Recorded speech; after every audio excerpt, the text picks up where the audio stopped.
નમસ્કાર. આજે હું આવી ગઈ છું પાલનપુરના લક્ષ્મીપુરા ગામમાં. ત્યાં રમકડા બેંકની શરૂઆત થઈ ગઈ છે. તમને આઈડિયા કંઈક નવો લાગતો હશે ને, એટલે આજે હું તમને લઈ જવાની છું. ચાલો રમકડા બેંક બતાવવા. Let's go.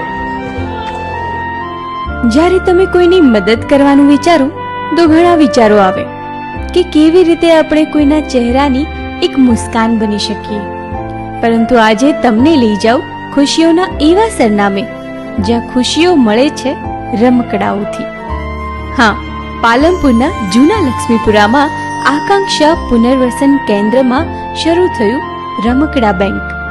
બેંક એ પણ રમકડાની, જ્યાં તમે રમકડા આપીને ખુશીઓનું એકાઉન્ટ ખોલાવી શકો અને દિવ્યાંગ બાળકોની ખુશીમાં ઉમેરો કરી શકો. આકાંક્ષા પુનર્વસન કેન્દ્ર એ અંધજન મંડળ અમદાવાદ સંચાલિત એક દિવ્યાંગ બાળકો માટેનું એક સેન્ટર છે.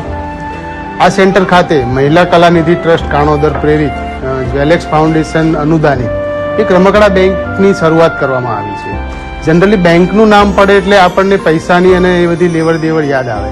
જેમ બેંકમાં આપણે એકાઉન્ટ ખોલાવવા માટે પૈસા મૂકતા હોઈએ છીએ, એમ સમાજના અગ્રણીઓને વિનંતી છે કે આપ અમારા આ રમકડા બેંકની મુલાકાત લો અને એક રમકડું આપને જે અનુકૂળ હોય, યોગ્ય હોય એ રમકડું આપ લાવી અને આ બેંકમાં આપ ખાતું ખોલાવી શકો છો. તેની પાવતી પણ આપવામાં આવે છે.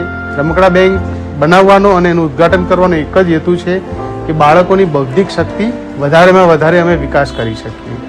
મહિલા કલાનિધિ ટ્રસ્ટ કાણોદરના આભારી છીએ કે એમને આ ત્રીજી રમકડા બેંક દિવ્યાંગ બાળકો માટે આ જિલ્લામાં આપેલી છે. ખૂબ ખૂબ આભાર.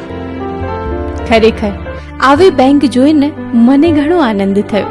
જો તમને પણ રમકડા બેંકની મુલાકાત લેવાની ઈચ્છા થાય તો જઈ આવજો અને બાળકોની ખુશીઓમાં વધારો કરી આવજો.